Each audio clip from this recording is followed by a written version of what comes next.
আসসালামু আলাইকুম everyone, welcome back to my channel. আশা করছি সকলে অনেক ভালো আছেন। আমিও আলহামদুলিল্লাহ বেশ ভালো। আমার ডেইলি ব্লগে আজকের ব্লগে থাকছে মেয়েকে নিয়ে স্কুলে যাওয়া, মেয়ের স্কুলের রেজাল্ট, সাথে দুপুরে সাদামাটা রান্না বান্না আর সন্ধ্যার নাস্তা, সব কিছু মিলিয়ে থাকছে আজকের ব্লগটি। আশা করি আমার ছোট্ট ব্লগটি আপনাদের কাছে ভালো লাগবে। আজকে অনেক দিন পর সকাল সকাল মেয়েকে নিয়ে স্কুলে চলে আসলাম।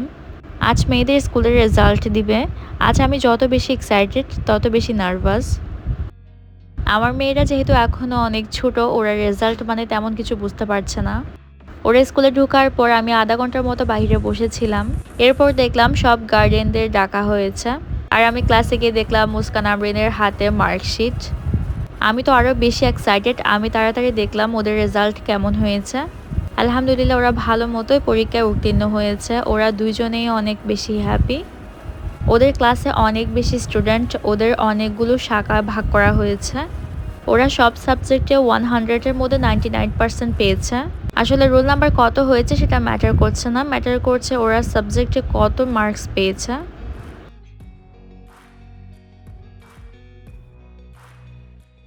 আজকে স্কুলে অনেক কারো এক্সাম, আবার অনেক কারো রেজাল্ট, সব কিছু মিলিয়ে এখানে একদম অন্যরকম পরিবেশ।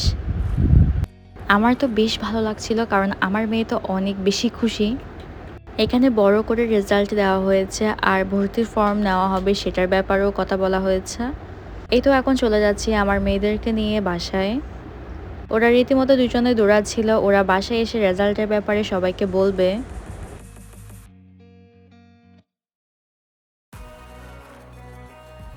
সবাইকে রেজাল্ট কার্ড দেখালো, সবাই অনেক খুশি হলো। এরপর আমি দুপুরে রান্না বান্না করছি। আজকে দুপুরে খুবই সাদামাটা রান্না, বাঁধাকপি ভাজি, শুটকির তরকারি। প্রথমে আমি বাঁধাকপি ভাজি রান্না করছি। শীতকাল শুরুর দিকে বাঁধাকপি ভাজি করলে খেতে এত বেশি মজা হয়। আর অনেকেই শুধু বাঁধাকপিটাই ভাজি করে, সাথে আলু অ্যাড করে না, আর আমার কাছে আলু অ্যাড করলে বেশি ভালো লাগে। এখানে চিকন চিকন করে বাঁধাকপি আলু কাটা হয়েছে। আমি প্রথমে আলুগুলো দিয়ে একটু কষিয়ে নিয়ে এরপরে বাঁধাকপিগুলো দিয়ে দিলাম। বাঁধাকপি ভাজিটা খেতে যেমন মজা, রান্না করতেও একদমই ইজি আর অনেক তাড়াতাড়ি হয়ে যায়। আমি সাথে একটা টমেটোও কুচি করে করে কেটে দিয়েছি।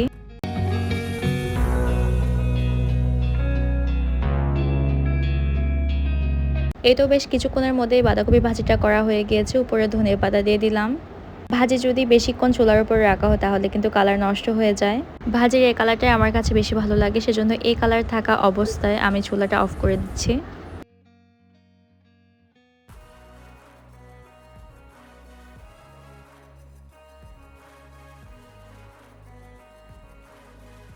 এরপর রান্না করছি মিশালো শুটকির তরকারি, সিম, মূলা, আলু দিয়ে চুরি শুটকি দিয়ে রান্না করছি। শীতের সিজনে যে কোনো শুটকির তরকারি রান্না মানে অনেক বেশি স্বাদের। আসলে বাঙালিদের কাছে পোলাও রোস্টের চাইতে শুটকি তরকারি, ভর্তা, ভাত অনেক বেশি প্রিয়। দুপুর বিকাল পার হয়ে এখন সন্ধ্যাবেলায় চলে আসলাম। আজকে বাসায় আমার ননদি আসলো বেড়াতে। নাস্তার জন্য নুডলস করা হয়েছে। দেখতে পাচ্ছেন আমার মেয়ে একেবারে টেবিলের উপরে উঠে গিয়েছে।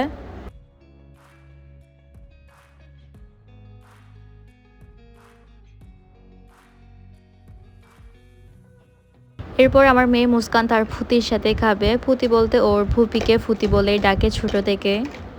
আর ও ওর ফুফি আসলে রীতিমতো আমাকেই ভুলে যায়, এরকম একটা অবস্থা। নুডলস খাওয়ার পর এখানে অনেকগুলোই পপকর্ন ভাজা হয়েছে। এখন আমরা সবাই মিলে পপকর্ন খাবো। একসাথে সবাই বসলে ঝালমুড়ি, পপকর্ন এসব খাবার কিন্তু খেতে বেশ ভালোই লাগে।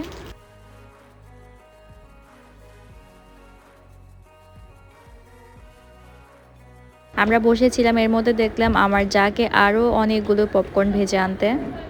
পপকর্নগুলো একদম গরম গরম ছিল, সেজন্য খেতে বেশ ভালো লেগেছে।